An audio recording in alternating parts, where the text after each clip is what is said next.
The man accused of being a drug mule for music mogul Sean Diddy Combs is no longer facing any charges after he was arrested for narcotics possession. And this comes as the lawsuit he's mentioned in gets some major updates. Welcome to Side. Paul, we haven't talked about him in a while. This is the man who's accused in a lawsuit of being a sort of drug concierge for rapper and music executive Sean Diddy Combs. Well, turns out he will not face any jail time for allegedly being caught at a Florida airport with cocaine. No, you see, I should tell you though, he is also wrapped up in a bombshell civil lawsuit against Sean Combs. That hasn't gone away. And this is a lawsuit that accuses multiple people of trafficking, drugs, and sex workers. But right now, talking about Sean Combs, he is in a Brooklyn detention center after a grand jury for the Southern District of New York indicted him on charges of racketeering conspiracy, sex trafficking by force, fraud, or coercion, and transportation to engage in prostitution. He's been denied bail multiple times. He will be staying in that detention center, by all accounts, sitting there for the holidays and New Year's. His trial is currently scheduled for May of 2025. But now let's talk about Brendan Paul. So we first learned about him in a lawsuit that was filed on behalf of Rodney Lil Rod Jones. This is a music producer who says he basically lived with Sean Combs for a year while the two had worked on his latest album together. Now, Jones says that he also spent a lot of time with Brendan Paul, who he basically accused of being, as I said, a drug mule. And this lawsuit, aside from the multi-million-dollar civil lawsuit that was filed by Sean Combs' ex-girlfriend Cassandra Ventura, this was one of the first big red flags that indicated something big was on the horizon, because it included all sorts of allegations of illegal activity on a much grander scale. The lengths that Sean Combs and his staff allegedly went to in order to fulfill the record label CEO's desires. I mean, Rodney Jones brought up allegations about racketeering, this racketeering criminal enterprise. But back to Brendan Paul. Who is he? Well, he's apparently this Ohio native. He was a star basketball player at Syracuse and Fairmont State Universities. This is before he actually got involved in music production during the pandemic. But I will tell you, it's unclear how exactly he got linked up with Sean Combs, or maybe got linked up with him. I'll say he has been named, and photos of him have been included in Rodney Jones' lawsuit. Now, he's accused of carrying all sorts of drugs with him at all times for Sean Combs, and is also accused, by the way, of being involved in paying sex workers. Jones filed his lawsuit in February, and then he filed an amended complaint offering more details in March. And by the way, March was an important month in this case because that is when Combs' two mansions, one in Miami, the other in Los Angeles, were raided by federal authorities. Homeland Security investigators were seen at the properties carrying boxes of evidence out of those homes. Combs was not at either house during the raids, and there was concern at one point that he might have fled the country, but he was spotted later that day in Miami. Now, Combs wasn't arrested at that time. He wasn't charged with anything at that time, but it was clear that federal investigators were looking into his conduct, and there could be very serious legal action on the way. We were all saying for months, is it possible he's going to be indicted, and when would he be indicted? And then, just 2 days later, 2 days after the raids, on March 27th, Brendan Paul was arrested at the Miami Opa-locka Executive Airport. He was allegedly trying to board Sean Combs' private jet. According to an arrest affidavit, authorities caught him with cocaine and marijuana. Now, state attorneys decided to only prosecute Paul for the cocaine possession, and they offered the now 26-year-old the deal. If he completed a drug diversion program, the possession charge would be dropped. It's an option that's often given to first-time offenders. Now, we actually got more information about that earlier this year when we spoke with Melba Pearson, former Miami-Dade County prosecutor. Here's what she had to say. But since he did not have anything in his past, he didn't have a criminal history, he was offered what was called diversion. And what that does is that it gives you the opportunity for participation in a program for 6 months. If you don't get arrested again, if you complete the program, so it could be drug therapy, it could be counseling, it could be community service, it could be any of a number of things, it just could be a fine. You comply, you do all of that, and then after 6 months, the charges get dropped against you, meaning that you don't have anything on your criminal record in terms of a conviction. The arrest will still be on your record. You'll have to disclose that if let's say you do a job application and they ask whether or not you've been arrested.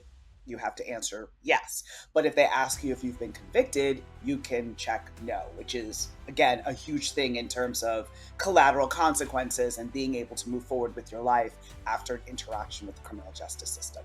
Hey, by the way, as you know, we have been trying to cover every aspect of this Diddy story as it develops. And for that, I have to thank our incredible sponsor, Morgan & Morgan, because it's with their support that we're able to produce these episodes. Now, here's the deal about Morgan & Morgan. If you're injured, America's largest injury law firm, maybe who you want in your corner. I mean, Morgan & Morgan has a dedicated team of over 1,000 attorneys. They have case specialists, paralegals, investigators, an incredible track record, by the way. Recent verdicts like $12 million in Florida, $26 million in Philadelphia. These are higher than the highest insurance offers in these cases. There's no upfront fee. The whole process can be done right from your smartphone. So if you're injured, you can easily start a claim at forthepeople.com/LC sidebar. So now let's fast forward to what happened on Tuesday. This is 9 months after he was arrested. Paul had his final charge dropped. According to court records, he completed the pretrial diversion program that I mentioned, which included a drug substance abuse course. Now, the court website shows that the two original charges, they were felonies. That means potential jail time. Possession of cocaine, possession of a controlled substance, but no action was taken on the controlled substance charge, as I mentioned. And the disposition for the cocaine charge is listed as nolle prosequi. You know what? I haven't said that term since law school. Hopefully I said it correctly. A lot of people just say nolle pros, but it means that the prosecutor decided not to pursue charges. So the record indicates that Paul successfully finished that pretrial intervention, and that would be the conclusion of his case as of now. But now I want to talk about some of the accusations against Brendan Paul that are laid out in Jones' civil complaint, because here's the truth.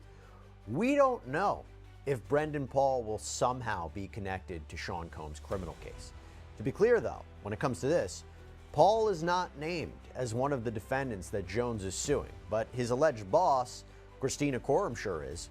According to Jones, Paul reported to Coram. This was Combs' alleged chief of staff, and she has been described in this lawsuit as a Ghislaine Maxwell type to Sean Combs. Maxwell, of course, is the woman convicted of trafficking young girls on behalf of her boss, or associate, or friend, or boyfriend, I don't even know what you want to say, Jeffrey Epstein. Now, Coram was reportedly Combs' right-hand woman and had several direct reports, including Brendan Paul. This is according to the lawsuit. So the amended complaint reads, as the chief of staff, defendant Coram was instrumental in organizing and executing the RICO and TVPA enterprises. Now, RICO, of course, stands for Racketeer Influence and Corrupt Organizations Act. Basically, an allegation that Combs' enterprises, his businesses, really a criminal organization, and that its employees and associates were committing criminal acts in furtherance of that criminal organization. TVPA is the Trafficking Victims Protection Act that was passed in 2000 to combat human trafficking. The suit continues. Defendant Coram had the following individuals execute the following tasks for the RICO and TVPA enterprises. Stevie J recruits sex workers and attends and participates in freak-offs. Justin Combs solicits prostitutes, underage girls, and sex workers, would engage in freak-offs. And Justin Combs is, of course, Diddy's son. He's also named as one of the defendants in this complaint. But it continues. Brendan Paul works as Mr. Combs' mule. He acquires and distributes Mr. Combs' drugs and guns. Frankie Santella works alongside Brendan. While Brendan acquires and distributes Mr. Combs' drugs and guns, Frankie carries the money and pays for the guns and drugs. And a footnote actually indicates that Frankie Santella was vice president of music management and strategic partnerships for Combs Global. But Paul is also named as one of the people who allegedly worked out fees with sex workers and made sure they got paid. And when it came to drugs, the complaint says there was a lot of them. Members of the enterprise and their associates procured, transported, and distributed ecstasy, cocaine, GHB, ketamine, marijuana, mushrooms, and 2C by packing these substances in their carry-on luggage and going through TSA. Now, we have told you before about 2C. It's also known as pink cocaine. It is a party drug that has surged in popularity here in the United States. It's actually not just cocaine, but usually is a mix of different psychoactive drugs. Researchers say, though, its pink color is just for aesthetics, it's just for looks. But going back to the complaint, it continues. Plaintiff Jones personally witnessed members of the enterprise do this during national and international travel as detailed below. Brendan Paul, on December 22, 2022, from Miami, Florida to St. Bartholomew. Brendan Paul and Christina Coram on April 28, 2023, from Los Angeles to New York City to Virginia and back to LA. Brendan Paul on November 4th, 2023, from Los Angeles, California to London, England. And then there's this footnote that says that Paul was seen packing cocaine into his carry-on luggage in Combs' garage the evening before that flight to London. The lawsuit also says that Paul was also required to have drugs on him all the time. It says, quote, "The following is a screenshot of a video taken on Mr. Combs' yacht on or about December 25th, 2022 at 2:40 a.m.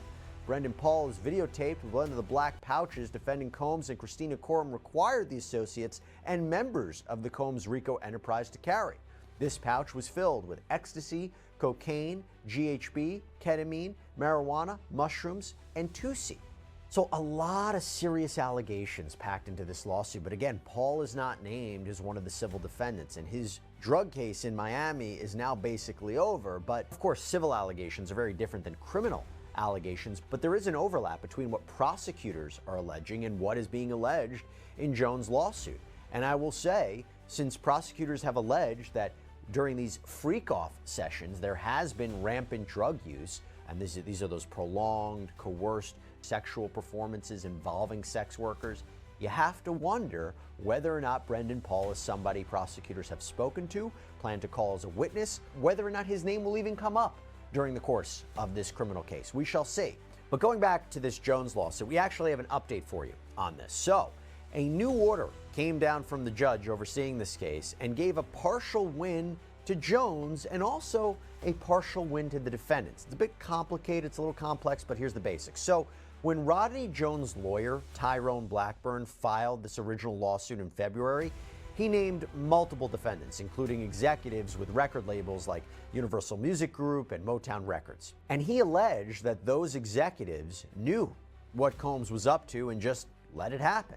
Well, Blackburn filed paperwork to voluntarily dismiss the defendant, Ethiopia Habtemariam, this is chief executive of Motown, and then later moved to dismiss all the claims against the music executive, saying, based on his examination of all the papers submitted in support of both motions to dismiss, he has concluded that there is no legal basis for the claims and allegations that were made against the UMG defendants. So those record executives wanted Blackburn sanctioned for basically wasting their time, allegedly acting in bad faith. However, U.S. District Judge J. Paul Oken released an order that explained why he didn't believe Blackburn acted inappropriately, saying he acknowledged his errors once presented with the facts from the defendants. In conclusion, he wrote, "For the foregoing reasons, the UMG defendant's motion for sanctions is denied. Plaintiff's motion to voluntarily dismiss all claims in the second amended complaint against Grange, Motown Records, and UMG is granted, and those claims are dismissed with prejudice," meaning they can't be refiled again. And look, I have to say, I'm not necessarily surprised that sanctions weren't granted here. Sanctions, generally speaking, are rare. You are talking about really egregious bad behavior on the part of lawyers. You're talking about filing for an improper purpose, like to harass people, or really frivolous arguments that there's no support in law and fact. It doesn't seem, based on the judge's assessment, that this reached that level. But now I will say, now that these defendants have been dropped from the suit, who remains? Well, the four remaining defendants are Sean Combs, his son Justin Dior Combs, Christina Coram, and actor Cuba Gooding Jr., who Jones claims sexually assaulted him on a yacht that Combs had rented. We're going to keep monitoring this case, see where it leads, see if it connects more back to Sean Combs' criminal case. And speaking of that, Sean Combs himself was actually in federal court today in New York for his criminal case. His attorneys, the prosecution, and the judge all got updates on the case's progress. But actually, Law and Crime's Elizabeth Milner was inside the courtroom since there are unfortunately no cameras allowed. It was a lot of just discovery material, which isn't the most fun topic to really talk about, if we're being honest here a little bit.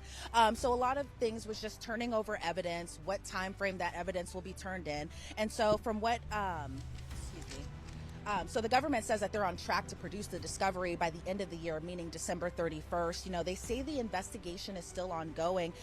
They said that they pulled all the text messages from Combs as well as victim one in this case. And then they're kind of proceeding as quickly as possible when it comes to that superseding indictment. So the government was trying to make it clear that, you know, they're still in the process of doing the investigation. It still seems like the superseding indictment is still lingering on in the case. But it was also interesting, too, because, you know, we have covered a number of stories about kind of the response from the defense side and kind of talking with the prosecution here. But I noticed whenever I was inside that courtroom that there was a lot of like chumminess going on. There was a lot of laughs, a little bit of giggles coming from Mark Agnifilo talking with the prosecutors right before the hearing had started. So they seemed, you know, you wouldn't think that they're in this kind of, you know, fiery battle or anything about the case. They seem pretty chummy. They seem very cordial. And they both sides seem to have respected each other in terms of turning over that evidence, making sure that every deadline is hit and that type of sort. Now, there was a pending motion that the judge did bring up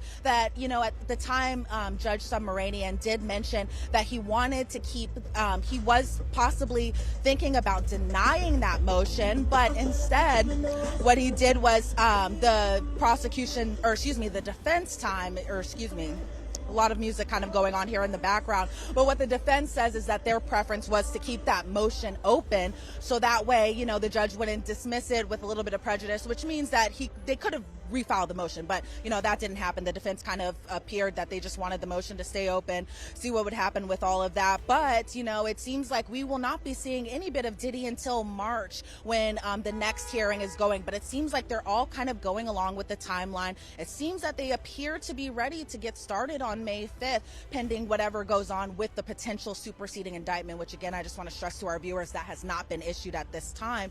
But it seems as though, you know, they're on track for a May 5th trial date. But again, also, you know, with this time frame given, that's 5 months, meaning 5 more months that Diddy is still behind bars until we kind of see how this entire trial plays out. But for the most part, that's what I gathered from this really quick hearing. As for Sean Combs, as I mentioned, he's scheduled to go to trial next year on May 5th, 2025. And until then, he's going to stay behind bars. Judge Subramanian was the latest judge to deny Combs' request for bail despite offering an enormous $50 million bail package.